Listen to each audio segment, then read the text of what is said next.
विस्माद नाद विस्माद वेद, विस्माद जी विस्माद भेद, विस्माद रूप विस्माद रंग, विस्माद ना गए फिरे जन, विस्माद पौण विस्माद पानी, विस्माद अग्नि खेडे विडाणी, विस्माद धरती विस्माद खाणी, विस्माद साध लगे प्राणी, विस्माद संजोग विस्माद विंजोग, विस्माद भुख विस्माद भोग, विस्माद सिफत विस्माद सालाम, विस्माद उछड़ विस्माद राम, विस्माद नेड़े विस्माद दूर, विस्माद वेखै हाजरा हजूर, वेख विडाणे रहा विस्मादे,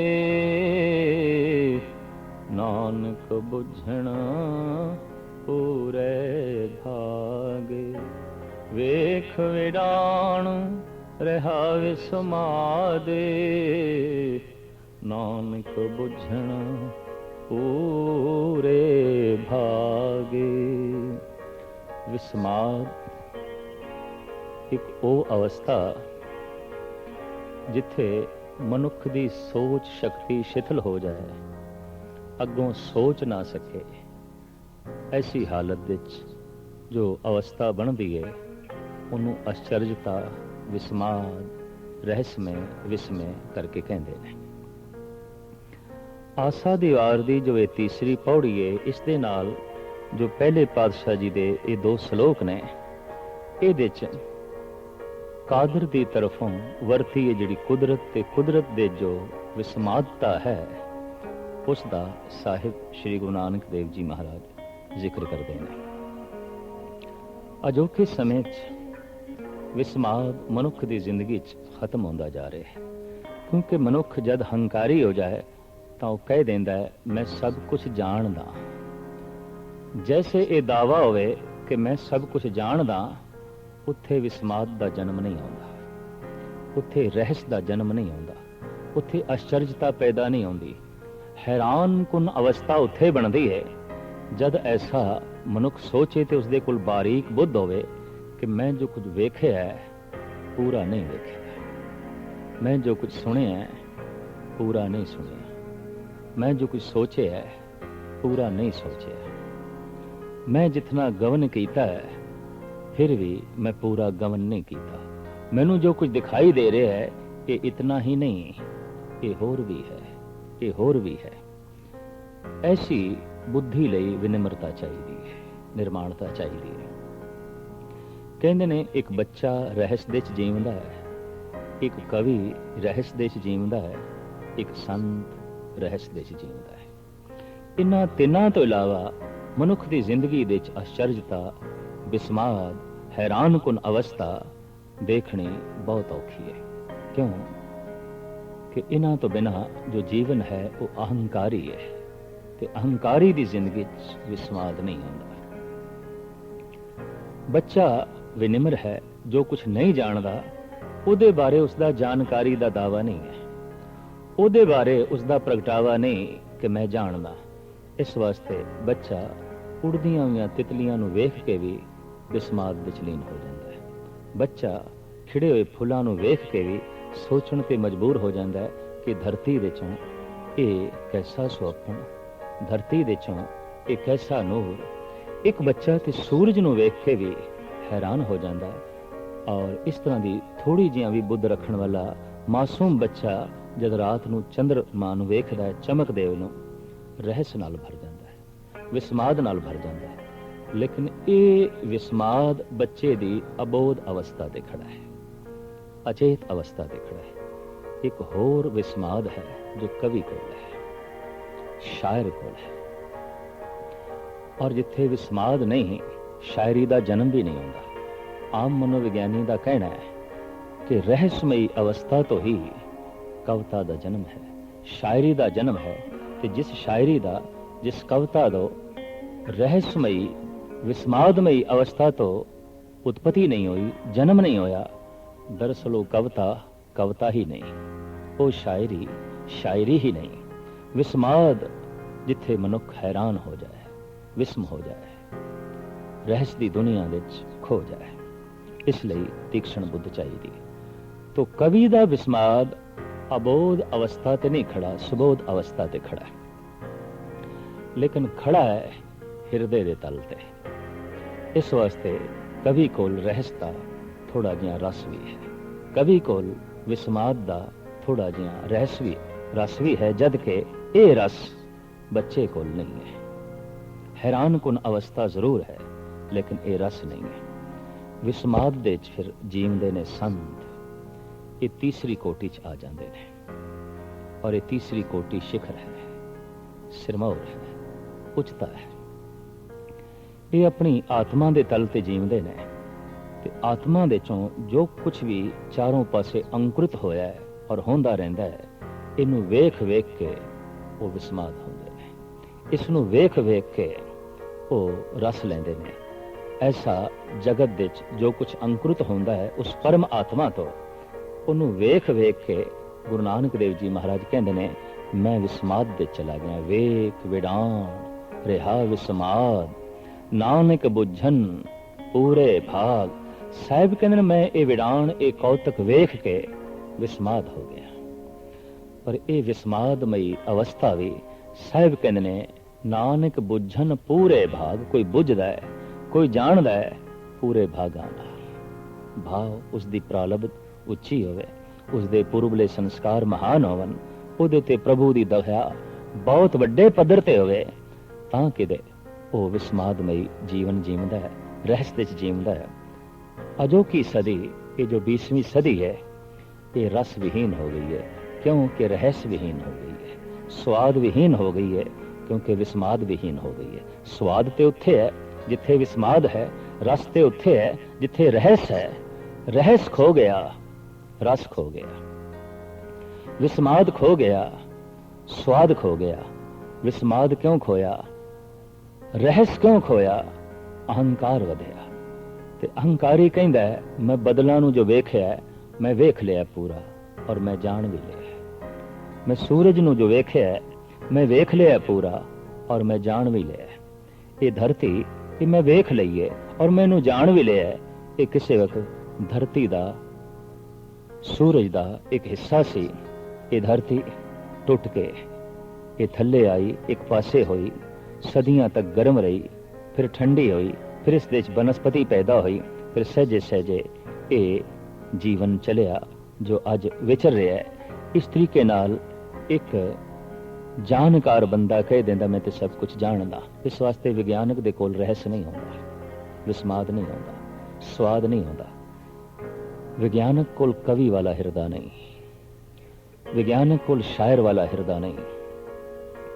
उसदी पदार्थ दे नाल नेड़ता होंदी होए भी पदार्थ तो दूर ही है, क्योंकि उसने पदार्थ दे वजूद नूं वेखिया है, पदार्थ दी रूह नूं नहीं वेखिया।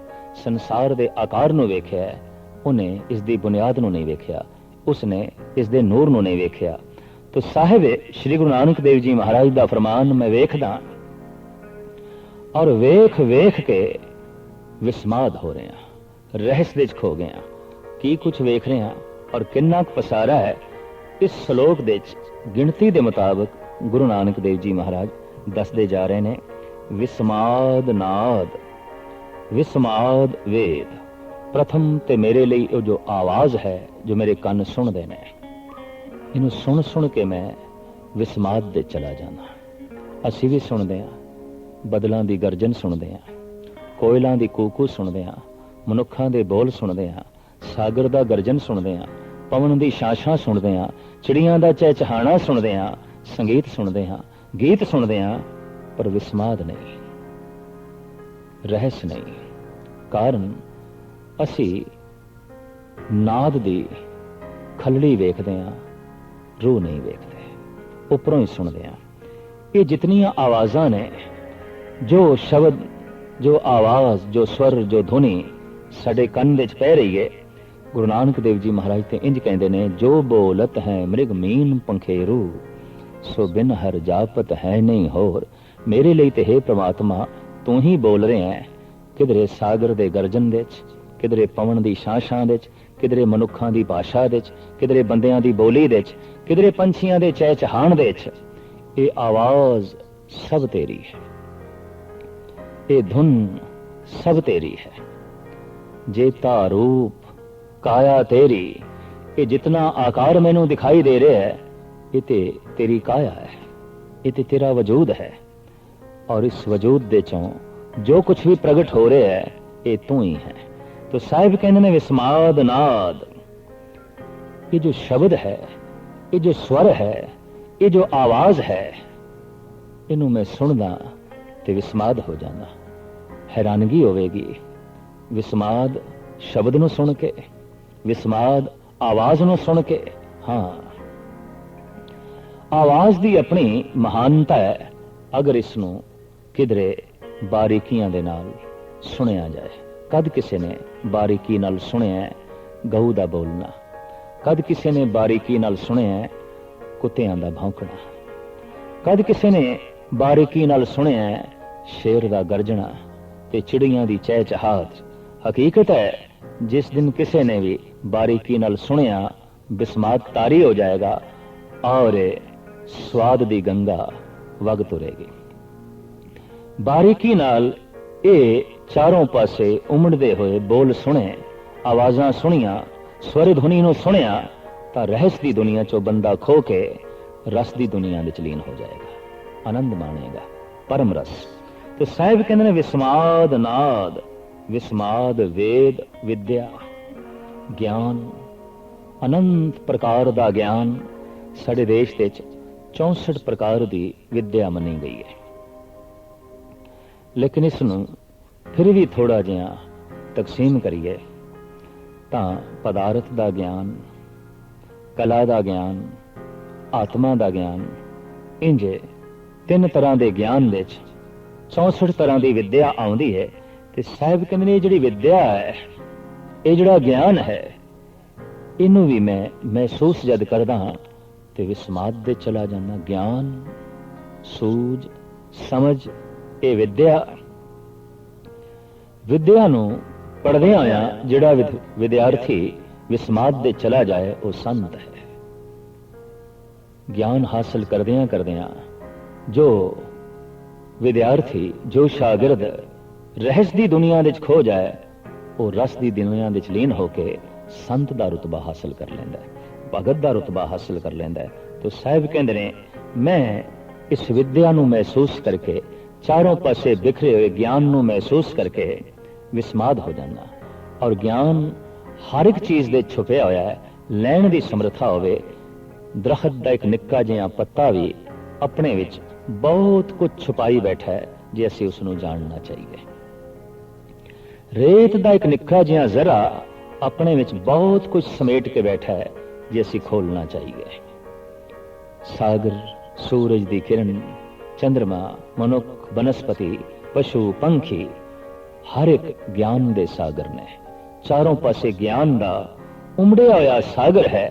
मनुख अगर यतन करे तो इस सागर दे चों कुछ एक अमृत दे घुट पान करके रहस दी दुनिया विच खो सकदा है, रस दा आनंद माण सकदा है। तो साहिब कहंदे ने मैं जद विद्या नू महसूस करदा जो चारों पासे बिखरी पई है, ज्ञान नू महसूस करदा जो जर्रे जर्रे विच मौजूद है, तां मैं विस्माद हो जांदा। विस्माद जी विस्माद भेद। फिर मैं वेखदा जीवां नू और जीवां दे भेद नू, मैं तो विस्माद हो जाना। एक चिड़ी तोते नाल मेल नहीं खांदी, तोता कौवे नाल मेल नहीं खांदा, कौआ इल नाल मेल नहीं खांदी, इल बाज नाल मेल नहीं खांदा, बाज कबूतर नाल मेल नहीं खांदा, और इसे तरीके नाल कबूतर कोयला नाल मेल नहीं खांदा। सिर्फ है आकार दा भेद नहीं है, और भी बारीक भेद है। सारे कुत्ते भी एक जैसे नहीं ने, सारे शेर भी एक जैसे शेर नहीं ने, सारियां बकरियां भी एक जैसियां बकरियां नहीं ने, सारियां भेड़ां भी एक जैसियां भेड़ां नहीं ने, और सारे मनुख भी ਇੱਕ ਜੈਸੇ ਮਨੁੱਖ ਨਹੀਂ ਨੇ, ਸਾਰੇ ਦਰਖਤ ਵੀ ਇੱਕ ਜੈਸੇ ਦਰਖਤ ਨਹੀਂ ਨੇ। ਸਾਹਿਬ ਕਹਿੰਦੇ ਨੇ ਜਦ ਮੈਂ ਜੀਵਾਂ ਨੂੰ ਵੇਖਦਾ ਜੋ ਬਨਸਪਤੀ ਦੇ ਚ ਨੇ, ਪਸ਼ੂ ਪੰਖੀਆਂ ਦੇ ਚ ਨੇ, ਕੀੜੇ ਮਕੌੜਿਆਂ ਦੇ ਚ ਨੇ, ਤੇ ਫਿਰ ਮੈਂ ਇਹਨਾਂ ਦੇ ਭੇਦ ਵੇਖਦਾ। ਬੜੀ ਦੂਰੀ ਹੈ, ਆਪਸ ਦੇ ਚ ਕੋਈ ਮੇਲ ਹੀ ਨਹੀਂ। ਬੱਕਰੀ ਦਾ ਕੀ ਮੇਲ ਹੈ ਗਊ ਨਾਲ, ਤੇ ਗਊ ਦਾ ਕੀ ਮੇਲ ਹੈ ਸ਼ੇਰ ਦੇ ਨਾਲ, ਤੇ ਸ਼ੇਰ ਦਾ ਕੀ ਮੇਲ ਹੋ ਸਕਦਾ ਹੈ ਹਾਥੀ ਨਾਲ, ਤੇ ਹਾਥੀ ਦਾ ਕੀ ਮੇਲ ਹੋ ਸਕਦਾ ਹੈ ਘੋੜਿਆਂ ਨਾਲ। ਇਹ ਤੇ ਬੜੀ ਦੂਰੀ ਹੈ, ਭੇਦ ਹੈ। ਸਾਹਿਬ ਕਹਿੰਦੇ ਨੇ ਐਸਾ ਜਦ ਮੈਂ ਸੰਸਾਰ ਦੇ ਵਿੱਚ ਭੇਦ ਵੇਖਦਾ, ਇੱਕ ਦਰਿਆ ਦਾ ਦੂਸਰੇ ਦਰਿਆ ਨਾਲ ਕੀ ਮੇਲ ਹੈ, ਇੱਕ ਪਹਾੜ ਦਾ ਦੂਸਰੇ ਪਹਾੜ ਨਾਲ ਕੀ ਮੇਲ ਹੈ, ਇੱਕ ਗ੍ਰਹਿ ਨਛੱਤਰ ਤਾਰੇ ਸਿਆਰੇ ਦਾ ਦੂਜਿਆਂ ਨਾਲ ਕੀ ਮੇਲ ਹੈ, ਦੂਰੀਆਂ, ਭੇਦ। ਇਸ ਭੇਦ ਨੂੰ ਜਦ ਮੈਂ ਵੇਖਦਾ ਤਾਂ ਵਿਸਮਾਦ ਤਾਰੀ ਹੁੰਦਾ ਹੈ। ਇਹ ਭੇਦ ਆਪਾਂ ਵੀ ਰੋਜ਼ ਵੇਖਦੇ ਹਾਂ, ਚਾਰੋਂ ਪਾਸੇ ਸਾਨੂੰ ਦਿਖਾਈ ਦਿੰਦਾ ਹੈ। ਬੰਦੇ ਬੰਦੇ ਵਿੱਚ ਭੇਦ ਹੈ, ਮਨੁੱਖ ਮਨੁੱਖ ਦੇ ਵਿੱਚ ਅੰਤਰਾਲ ਹੈ। ਸਾਰਾ ਜੀਵਨ, ਸਾਰੇ ਜੀਵ, ਮਹਾਰਾਜ ਕਹਿੰਦੇ ਨੇ ਇਹਨਾਂ ਦੇ ਵਿਚਕਾਰ ਇੱਕ ਭੇਦ ਦੀ ਦੀਵਾਰ ਹੈ। ਇਹ ਭੇਦ ਚਾਹੇ ਰੰਗ ਦਾ ਹੈ, ਰੂਪ ਦਾ ਹੈ, ਜ਼ਾਤ ਦਾ ਹੈ, ਪਾਤ ਦਾ ਹੈ, ਨਸਲ ਦਾ ਹੈ, ਔਰ ਇਸ ਤੋਂ ਇਲਾਵਾ ਮਨੁੱਖੀ ਦੁਨੀਆ ਵਿੱਚ ਭਾਸ਼ਾ ਦਾ ਹੈ, ਮਜ਼ਹਬ ਦਾ ਹੈ। ਗਰਜ਼ ਕੇ ਹਰ ਜੀਵਾਂ ਵਿੱਚ ਭੇਦ ਹੈ। ਰੇਸ਼ਮ ਦੇ ਕੀੜੇ ਬਿਸ਼ਟਾ ਦੇ ਕੀੜੇ ਜੈਸੇ ਨਹੀਂ ਨੇ, ਬੜਾ ਭੇਦ ਹੈ। ਜਦਕਿ ਰੇਸ਼ਮ ਦਾ ਕੀੜਾ ਵੀ ਕੀੜਾ ਹੈ, ਬਿਸ਼ਟਾ ਦਾ ਕੀੜਾ ਵੀ ਕੀੜਾ ਹੈ, ਪਰ ਬਹੁਤ ਵੱਡਾ ਭੇਦ ਹੈ, ਬਹੁਤ ਵੱਡੀ ਆਪਸ ਵਿੱਚ ਖੜੀ ਦੀਵਾਰ ਹੈ। ਇਸੇ ਤਰੀਕੇ ਨਾਲ ਮਨੁੱਖਾਂ ਦੇ ਤਲ ਤੇ ਭੇਦ ਹੈ। ਤਾਂ ਸਤਿਗੁਰੂ ਦੇਵ ਜੀ ਮਹਾਰਾਜ ਕਹਿੰਦੇ ਨੇ ਵਿਸਮਾਦ ਜੀ, ਵਿਸਮਾਦ ਭੇਦ, ਵਿਸਮਾਦ ਰੂਪ, ਵਿਸਮਾਦ ਰੰਗ। ਫਿਰ ਮੈਂ ਰੂਪ ਵੇਖਦਾ, ਚਾਰੋਂ ਪਾਸੇ ਬਿਖਰਿਆ, ਪੰਛੀਆਂ ਦਾ ਰੂਪ, ਮਨੁੱਖਾਂ ਦਾ ਰੂਪ, ਪਸ਼ੂਆਂ ਦਾ ਰੂਪ, ਤੇ ਫਿਰ ਇਹਦੇ ਉੱਤੇ ਚੜਿਆ ਹੋਇਆ ਮੈਂ ਰੰਗ ਵੇਖਦਾ, ਕੋਈ ਕਿਸੇ ਰੰਗ ਦਾ, ਕੋਈ ਕਿਸੇ ਰੰਗ ਦਾ, ਤੇ ਕਿਸੇ ਨੂੰ ਤੇ ਕਈ ਕਈ ਰੰਗ ਦੇ ਦਿੱਤੇ। ਇੱਕ ਇੱਕ ਮੱਛੀ ਦੇ ਕਈ ਕਈ ਰੰਗ ਦੇਖਣ ਨੂੰ ਮਿਲਦੇ ਨੇ, ਇੱਕ ਇੱਕ ਪਕਸ਼ੀ ਦੇ ਕਈ ਕਈ ਰੰਗ ਦੇਖਣ ਨੂੰ ਮਿਲਦੇ ਨੇ। ਔਰ ਮਨੁੱਖ ਅਗਰ ਥੋੜਾ ਜਿਹਾ ਵੀ ਧਾਰਮਿਕ ਹੈ ਤੇ ਬਾਰੀਕ ਬੁੱਧ ਰੱਖਦਾ ਹੈ, ਵਿਸਮਾਦ ਤਾਰੀ ਹੋਏ ਬਿਨਾ ਰਹਿ ਨਹੀਂ ਸਕੇਗਾ। ਹੇਮਕੁੰਡ ਦੀ ਯਾਤਰਾ ਦੇ ਸਮੇਂ ਇੱਕ ਉਦਾਸੀ ਮਹਾਤਮਾ ਨੇ ਰਸਤੇ ਵਿੱਚ ਬੈਂਗਣਾ ਦੇ ਇੱਕ ਖੇਤ ਨੂੰ ਵੇਖ ਕੇ ਉਹਦੇ ਨੇਤਰ ਸੱਜਲ ਹੋਏ ਤੇ ਬੈਂਗਣ ਨੂੰ ਗਲਵਕੜੀ ਚ ਲੈ ਲਿਆ, ਉਹਦੇ ਬੂਟੇ ਨੂੰ।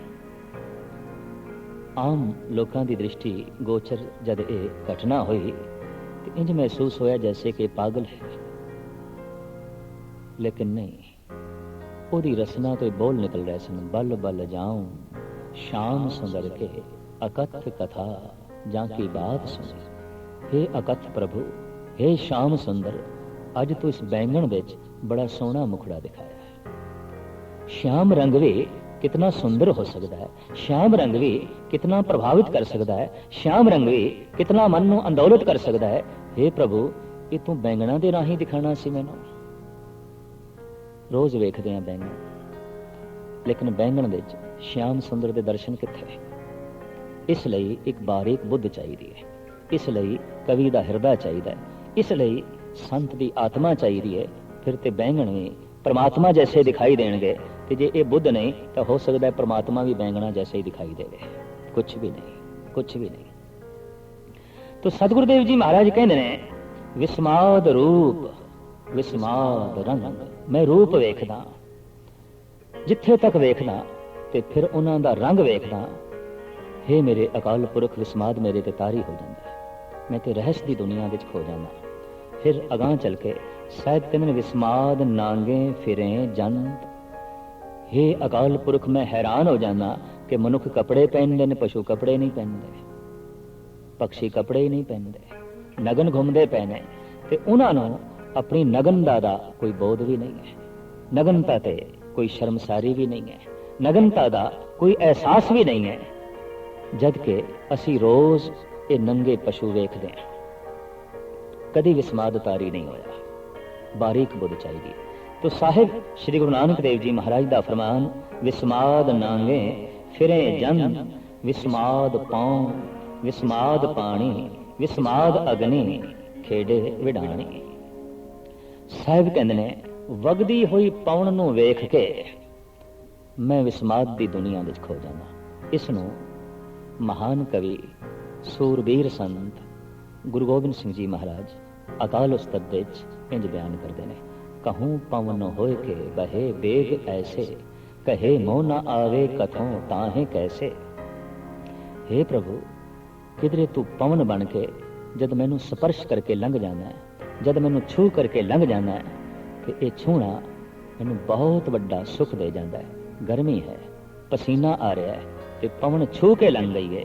ਇੱਕ ਸੰਸਾਰੀ ਨੂੰ ਤਾਂ ਐਸਾ ਮਹਿਸੂਸ ਹੋਵੇਗਾ ਹਵਾ ਦਾ ਝੋਂਕਾ ਆਇਆ ਹੈ, ਕੁਝ ਤਾਜ਼ਗੀ ਦੇ ਗਿਆ। ਇੱਕ ਕਵੀ ਨੂੰ ਕੁਝ ਹੋਰ ਢੰਗ ਨਾਲ ਮਹਿਸੂਸ ਹੋਵੇਗਾ, ਪਰ ਜਿਹੜਾ ਇੱਕ ਸੰਤ ਹੈ ਉਹਨੇ ਤੇ ਕਹਿਣਾ, हे ਪ੍ਰਭੂ, ਤੂੰ ਅੱਜ ਛੂਹ ਕੇ ਲੰਘੇ ਹੈ, ਬੜਾ ਸੁੱਖ ਦੇ ਗਿਆ। ਤੂੰ ਛੂਹ ਕੇ ਲੰਘੇ ਹੈ, ਮੇਰਾ ਪਸੀਨਾ ਸੁੱਕ ਗਿਆ ਹੈ। ਤੂੰ ਮੈਨੂੰ ਸਪਰਸ਼ ਕਰਕੇ ਲੰਘੇ ਹੈ, ਤੂੰ ਮੇਰੇ ਅੱਜ ਗਲਵਕੜੀ 'ਚ ਲੱਗੇ ਹੈ। ਪਵਨ ਵੀ ਪਰਮਾਤਮਾ ਹੈ, ਜਦ ਕਿ ਕਈਆਂ ਲਈ ਤੇ ਹੋ ਸਕਦਾ ਹੈ ਪਰਮਾਤਮਾ ਵੀ ਸਿਰਫ ਵਗਦੀ ਹੋਈ ਹਵਾ ਹੀ ਹੋਵੇ, ਹੋਰ ਕੁਛ ਨਹੀਂ। ਸੰਤ ਲਈ ਤੇ ਵਗਦੀ ਹੋਈ ਪਵਨ ਇਹ ਤੇ ਪਰਮਾਤਮਾ ਹੈ। ਚਾਰੋਂ ਪਾਸੇ ਪਰਮਾਤਮਾ ਛੂਹ ਰਿਹਾ, ਸਾਨੂੰ ਸਪਰਸ਼ ਕਰ ਰਿਹਾ, ਕਿਧਰੇ ਪਵਨ ਦੇ ਰੂਪ ਵਿੱਚ, ਕਿਧਰੇ ਧਰਤੀ ਦੇ ਰੂਪ ਵਿੱਚ, ਕਿਧਰੇ ਸੂਰਜ ਦੀਆਂ ਕਿਰਨਾਂ ਦੇ ਰੂਪ ਵਿੱਚ, ਕਿਧਰੇ ਹੋਰ ਅਦ੍ਰਿਸ਼ ਤਰੰਗਾਂ ਦੇ ਰੂਪ ਵਿੱਚ। ਚਾਰੋਂ ਪਾਸੇ ਸਾਨੂੰ ਛੂਹ ਰਿਹਾ ਹੈ, ਪਰ ਇੱਕ ਬਦਕਿਸਮਤੀ ਹੈ, ਅਸੀਂ ਉਸ ਨੂੰ ਨਹੀਂ ਛੂਹ ਰਹੇ। ਅਸੀਂ ਅੱਖਾਂ ਬੰਦ ਕਰ ਲੈਂਦੇ ਹਾਂ। ਅਸੀਂ ਆਪਣੇ ਹਿਰਦੇ ਦੇ ਉੱਤੇ ਇੱਕ ਬਹੁਤ ਵੱਡਾ ਪੱਥਰ ਰੱਖ ਲੈਂਦੇ ਹਾਂ, ਫਿਰ ਵੀ ਉਹ ਸਾਨੂੰ ਛੂਹ ਰਿਹਾ ਹੈ। ਉਹਦੀ ਸਪਰਸ਼ਤਾ ਦਾ ਬੋਧ ਕਿਉਂ ਨਹੀਂ ਹੋ ਰਿਹਾ? ਕਿਉਂਕਿ ਬੁੱਧੀ ਵਿਕਸਿਤ ਨਹੀਂ ਹੋਈ। ਗੁਰੂ ਜਨ ਪਾਸ ਆਣਾ, ਸਤਸੰਗ ਵਿੱਚ ਆਣਾ, ਇਸ ਦਾ ਮੁੱਖ ਮਕਸਦ ਜਿਹੜਾ ਹੈ ਉਹ ਇਤਨਾ ਹੀ ਹੈ ਕਿ ਹਾਰ ਪਰਿਓ ਸੁਆਮੀ ਕੇ ਦੁਆਰੇ ਦੀਜੇ ਬੁੱਧ ਵਿਵੇਕਾ। हे ਪ੍ਰਭੂ, ਉਹ ਵਿਵੇਕ ਬੁੱਧ ਮੈਨੂੰ ਦੇ ਕਿ ਚਾਰੋਂ ਪਾਸੇ ਤੂੰ ਜਿਹੜਾ ਮੈਨੂੰ ਛੂਹ ਰਿਹਾ ਹੈ, ਇਸ ਦਾ ਮੈਨੂੰ ਬੋਧ ਹੋ ਜਾਏ, ਇਸ ਦਾ ਮੈਨੂੰ ਪਤਾ ਚੱਲ ਜਾਏ। ਐਸਾ ਵੀ ਹੋ ਸਕਦਾ ਹੈ ਕਿ ਮਾਂ ਬਾਪ ਦਾ ਹੱਥ ਜੋ ਸਿਰ ਤੇ ਪਿਆ ਹੈ, ਅਗਰ ਬੰਦਾ ਰਹਿਸਵਾਦੀ ਹੈ ਤਾਂ ਐਸਾ ਸੋਚੇਗਾ ਅੱਜ ਤੇ ਪਰਮਾਤਮਾ ਨੇ ਅਸੀਸ ਦੇ ਦਿੱਤੀ, ਅੱਜ ਤੇ ਈਸ਼ਵਰ ਨੇ ਅਸੀਸ ਦੇ ਦਿੱਤੀ। ਮਾਂ ਦੇ ਰੂਪ ਵਿੱਚ, ਪਿਤਾ ਦੇ ਰੂਪ ਵਿੱਚ, ਗੁਰੂ ਦੇ ਰੂਪ ਵਿੱਚ, ਉਸਤਾਦ ਦੇ ਰੂਪ ਵਿੱਚ ਅਸੀਸ ਤੇ ਚਾਰੋਂ ਪਾਸੇ ਮਿਲ ਰਹੀ ਹੈ। ਪਾਤਰਤਾ ਹੋਣੀ ਚਾਹੀਦੀ ਹੈ, ਯੋਗਤਾ ਹੋਣੀ ਚਾਹੀਦੀ ਹੈ, ਬੋਧ ਹੋਣਾ ਚਾਹੀਦਾ ਹੈ। ਤਾਂ ਸਾਹਿਬ ਕਹਿੰਦੇ ਨੇ, हे ਪ੍ਰਭੂ, ਤੂੰ ਕਿਧਰੇ ਪਵਨ ਰੂਪ ਵਿੱਚ ਮੈਨੂੰ ਛੂਹ ਰਿਹਾ ਹੈ, ਮੈਨੂੰ ਤਾਜ਼ਗੀ ਦੇ ਰਿਹਾ ਹੈ, ਮੈਨੂੰ ਜ਼ਿੰਦਗੀ ਦੇ ਰਿਹਾ ਹੈ, ਔਰ ਇਸ ਵਗਦੀ ਹੋਈ ਪਵਨ ਨੂੰ ਵੇਖ ਕੇ ਮੈਂ ਵਿਸਮਾਦ ਹੋ ਜਾਂਦਾ। ਵਿਸਮਾਦ ਪਾਉ ਵਿਸਮਾਦ ਪਾਣੀ। हे ਪ੍ਰਭੂ, ਵਗਦੇ ਹੋਏ ਦਰਿਆਵਾਂ ਨੂੰ, ਬਰਸਦੀਆਂ ਹੋਈਆਂ ਬੂੰਦਾਂ ਨੂੰ, ਸਾਗਰ ਦੀਆਂ ਲਹਿਰਾਂ ਨੂੰ, ਝੀਲਾਂ ਨੂੰ, ਔਰ ਥਾਂ ਥਾਂ ਤੇ ਪਏ ਪਾਣੀ ਨੂੰ, ਤੇ ਬੁਝਾ ਰਹੇ ਪਿਆਸ, ਇਹ ਪਾਣੀ, ਮੈਂ ਤੇ ਵਿਸਮਾਦ ਹੋ ਜਾਂਦਾ। ਸਰੀਰ ਵਿੱਚ ਇਹ ਪਾਣੀ, हे ਪ੍ਰਭੂ, ਮੈਂ ਤੇ ਰਹਿਸ ਦੀ ਦੁਨੀਆ 'ਚ ਖੋ ਜਾਂਦਾ। ਇਹ ਪਾਣੀ ਅਸੀਂ ਵੇਖਦੇ ਹਾਂ, ਜੈਸੇ ਬਾਰੀਕ ਬੁੱਧ ਦੀ ਪ੍ਰਾਪਤੀ ਹੋਵੇਗੀ, ਪਾਣੀ ਪਾਣੀ ਨਹੀਂ ਦਿਖਾਈ ਦੇਗਾ। ਪਾਣੀ ਪ੍ਰਭੂ ਅਕਾਲ ਪੁਰਖ ਦਾ ਰੂਪ ਦਿਖਾਈ ਦੇਗਾ। ਹਕੀਕਤ ਹੈ। ਗੁਰੂ ਗੋਬਿੰਦ ਸਿੰਘ ਜੀ ਮਹਾਰਾਜ ਕਹਿੰਦੇ ਨੇ, ਕਹੂੰ ਫੂਲ ਹੋਏ ਕੇ ਭਲੇ ਰਾਗ ਫੂਲੇ। हे ਪ੍ਰਭੂ, ਕਮਾਲ ਦੀ ਗੱਲ ਹੈ, ਕਿਧਰੇ ਮੇਰੇ ਸਾਹਮਣੇ ਤੂੰ ਫੁੱਲ ਕੇ ਖੜੇ ਹੈ, ਫੁੱਲਾਂ ਦੀ ਤਰ੍ਹਾਂ ਫੁੱਲ ਕੇ ਖੜਾ ਹੈ, ਫੁੱਲਾਂ ਦੇ ਵਿੱਚ ਐਸਾ ਸੋਪਣ, ऐसी कोमलता। तू इतना कोमल है, तू इतना सुंदर है, तू इतना सुगंधित है। कहूँ फूल होए के भले राग फूले, कहूँ भंवर होए के भली बात भूले। हे प्रभु, मैं ते एक होर कोतक वेख के हैरान हो रहा कि किधरे भौरा हो के तू आप ही अपने रूप ते मस्त होया फिरदा है, आप अपनी सुगंधी ते मस्त होया फिरदा है। फुल दे चारों पासे प्रकरमा पिया करदा है। फुल तो आप, भौरा तो आप, अपनी आप दे ऐसी लीनता, अपने आप दे ते ऐसा तो मोहित होया फिरदा है। ये एक दृष्ट है, ये एक धार्मिक दृष्टि है। जद ये मिलती है तो चारों पासे पसारा ब्रह्म दा ही दिखाई देंदा है। सतगुरुदेव जी महाराज कहंदे ने, पानी नूं वेख के मैं बिस्माद अवस्था चला जाना। प्यास लगदी है, पानी पींदियां जो शांति मिलती है, चैन मिलता है, शरीर नूं जो आराम मिलता है। हे प्रभु, मैं दंग रह जाना। इतनी वड्डी तेरी ये दात, इतनी वड्डी तेरी ये सौगात, और इस दे च इतना तू रस पा दिता, इतना तू जीवन पा दिता। विस्माद अग्नि खेडे विडाणी। मैं विस्माद हो जाना अग्नि नूं वेख के जो तरह तरह के कौतक पई कर दिए। किधरे बड़वा अग्नि, किधरे दावा अगन, किधरे जठर अगन। दावा अगन जो बनस्पति दे विच है, बड़वा अगन जो सागर दे विच है, जठर अग्नि जो जीवां दे शरीर दे अंदर है। साहिब कहंदे ने मैं ते दंग हां, वख-वख ये अग्नियां वख-वख कौतक कर रही ने, अपने अपने ढंग नाल ये तमाशा कर रही ने। और इन्हां दा तमाशा मैं रोज पिया वेखदा। किधरे बड़वा अगन सागर नूं अंदोलित करके उन्होंने बदलों का रूप दे देंदी है। किधरे दावा अग्नि बनस्पति दे चों प्रगट होके तरह तरह के होर कौतक कर दिए, ते किधरे शरीरां दे जठन अग्नि पाचन शक्ति का काम कर दिए, जीवन देण का काम कर दिए। अग्नि दे ऐसे कौतक ते जीवन देण दे वसीले वेख के हे प्रभु मैं ते विस्माद दी दुनिया दे खो जाना। विस्माद अग्नि खेडे विडाणी, विस्माद धरती विस्माद पानी। साहिब कहते ने मैं विस्मादमई अवस्था चला जाना धरती दे कौतक वेख के, धरती दी होंद नूं वेख के, इहदी कृत कर्म नूं वेख के। ते इस धरती दे उत्ते जो अनेकां खाणियां ने, अंडज जेरज सेतज उत्पुज, जो अंडियां तो पैदा हो रहे हैं, जेर तो पैदा हो रहे हैं, पसीने तो पैदा हो रहे हैं, उत्पुज खाणिए जो बनस्पति है, इन्हां खाणियां नूं वेख के भी मैं विस्मादमई अवस्था दे चला जाना। विस्माद साध लगे प्राणी, हे अकाल पुरख जीवां नूं जद स्वाद दे च लीन मैं देखदा ते स्वादां दे च ग्रसे होए मैं देखदा, मैं ते इत्थे भी विस्माद हो जाना। हर जीव किसे न किसे रस दे पिछे दौड़ रहा है ते हर जीव दे अंदर कोई ना कोई रस जिहड़ा है वो प्रधान है। विस्माद साध लगे प्राणी, विस्माद संजोग, विस्माद विजोग। हे प्रभु जीवां दा संजोग ते जीवां दा विजोग। मनुख दा ही संजोग नहीं, मनुख दा पशुआं नाल भी संजोग है। घर दे जो गऊ है पालतू, उस नाल भी कोई साडा पूर्वला संजोग है। घर दे जो कुत्ते ने उन्हां नाल भी साडा कोई संजोग है पूर्वला। घर दे जो बूटे ने फुल्लां दे चाहे फल्लां दे, इन्हां नाल भी साडा कोई पूर्वला संजोग है। मनुख नाल जो मेल, मनुख दा जो बनस्पति नाल मेल, जिहड़ी बनस्पति ज्यादा अंदोलित करे उस नाल कोई साडा संबंध है। जिहड़े पशु ज्यादा अंदोलित करन, ज्यादा कशिश दा बायस बनन, उन्हां पशुआं नाल साडा कोई संबंध रह गया है। और इसे तरीके नाल जिहड़ा मनुख ज्यादा प्रभावित करे ते जिस दी चाहत बहुत ज्यादा पैदा होवे, उस नाल कोई संजोग साडा पूर्वला भी है। तो सतगुरु देव जी महाराज कहते हैं जीवां दे तरह तरह दे मैं संजोग वेखदा, वेख के हैरान हो जाना ते संजोग दे नाल जुड़िया होया विजोग वेखदा, विछोड़ा वेखदा। मिलना है ते फिर विछड़ना है, ये भी मैनू विस्मादमई अवस्था दे लै जांदा है। विस्माद भुख, विस्माद भोग, जीवां नू जो भुख लगदी है ये वेख के भी मैं हैरान हो जाना।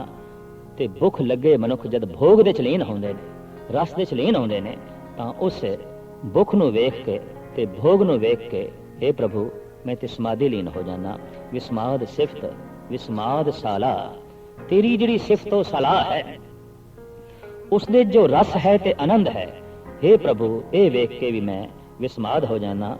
विस्माद उजड़, विस्माद राह, तरह तरह दी उजाड़ ते रस्ते, भटकना ते मार्ग ते चलना, चाहे ये भटकना जमीन ते होवे ते चाहे चलना जमीन ते होवे ते चाहे ये भटकना सुरत दा होवे ते सही ढंग नाल चलना मनुख दी सुरत दा होवे। साहिब कहने इस भटकने नू वेख के, उस उजड़ नू वेख के, उजाड़ नू वेख के ते रस्तियां नू वेख के ये भी मैं विस्मादमई अवस्था दे लीन हो जाना। वेख विडाण रहा विस्माद, नानक बुझण पूरे भाग। मैं इस विस्माद नू वेख के आनंदमई अवस्था दे लीन होके रस माणना